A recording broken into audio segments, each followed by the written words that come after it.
Welcome back, y'all. This is the Bluechip Breakdown, and I'm your host, Bull. I know that at this point, probably everyone has heard that starting linebacker Keenan Pili, seventh-year senior, probably the best player on our whole defense. I mean, he brings a whole lot on every single level.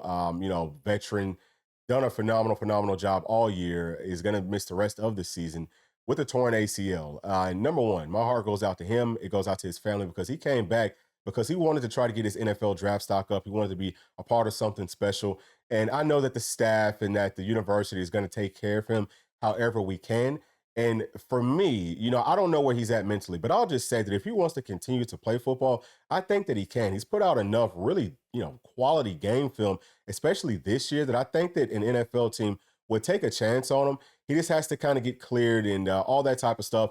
Obviously, we're talking about springtime is when all the pro day stuff happens, the combine stuff happens. I don't know that he would get invited to the combine, but pro days, I think that he would have an opportunity there. And if he still has his heart in this game, I think that he can continue to have a football playing career. And if not that, I mean, maybe he can step up as a coach, as an analyst, whatever. And we're definitely going to need for him to do that for this team, just because we've got several linebackers that have got to grow up in a major way. Arion Carter, I think that he's playing well. I think that he's got things figured out. Jeremiah Telander, he's playing well too, but it's not to me as consistent as what we would need for our starting two linebackers, where we normally like to play that nickel base and we have two linebackers out there on the field. Outside of those two backers, y'all, I'm just going to be honest with you, and I've said it pretty much all season. I don't really trust anybody else, but guys are going to have to grow up really quickly. And if Keenan Pili wants to stick around this program and kind of help us to get these young guys ready, I think that that would go a very major way. I'm not saying that he has to do that by any means. He's done, I feel like, enough for this team and for this school. I've heard so many great things about him. Obviously, we see it on the field, but off the field, I'm hearing, man, that he is just a really good dude. So I could not be sadder for him personally, but just kind of taking it back to this team, we have got to find a way to get guys to figure things out so that we have some depth at the linebacker spot. But this week, it might, I mean, I'm not going to say that we're going to be okay because, I mean, obviously losing Keenan, that's big. I kind of didn't think that he would be able to play in this game anyway. But I do think that if you look at Alabama's scheme, it's very similar to Tennessee's, where they want to stretch the field out vertically a lot. And if it's not going vertical, a lot of times you see all this quick screen stuff.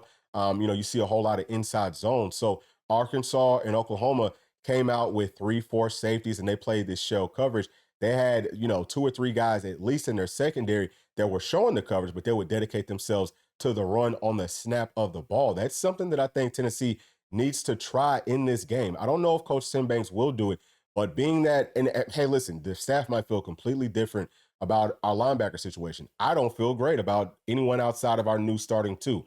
Everyone else, I mean, they've got a long way to go before you feel comfortable putting them, rotating them in on a consistent basis. So maybe less of the 4-2-5 look and get into more of a dime look, which just means that we're going to have 6 secondary players. And I think that this team has some guys that played safety that kind of fit the run like linebackers. Obviously, they're not going to be nearly as big or as strong at the point of contact, but if it's just me, I would much rather have someone that I know will at least get into their run fits and maybe kind of clog up a hole somewhat, slow things down, as opposed to some guys that are fitting stuff wrong and leaving some wide open gaping holes. So I would trust some of the veterans that we have in that safety room, especially, but secondary as a whole. Put some more of those guys out there on the field. It should work out for us this weekend. We probably need more speed on the field anyway. So I think that that's something that we can try moving forward. But there really is no getting around that. We're going to have some of these linebackers step up because at some point teams are just going to line up into some tight formations and run the football right at us. And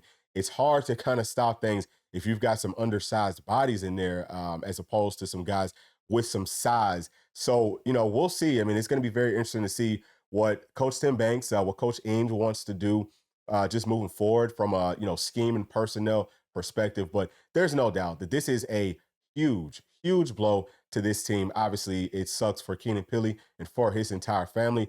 Y'all are in our thoughts and prayers, and hopefully, he will stick around this program and just kind of help us get some of these other guys up to speed. But those are my thoughts, y'all. Just a quick video, and just let me know yours down in the comments section. But we'll see y'all on the next one. Thanks. Peace.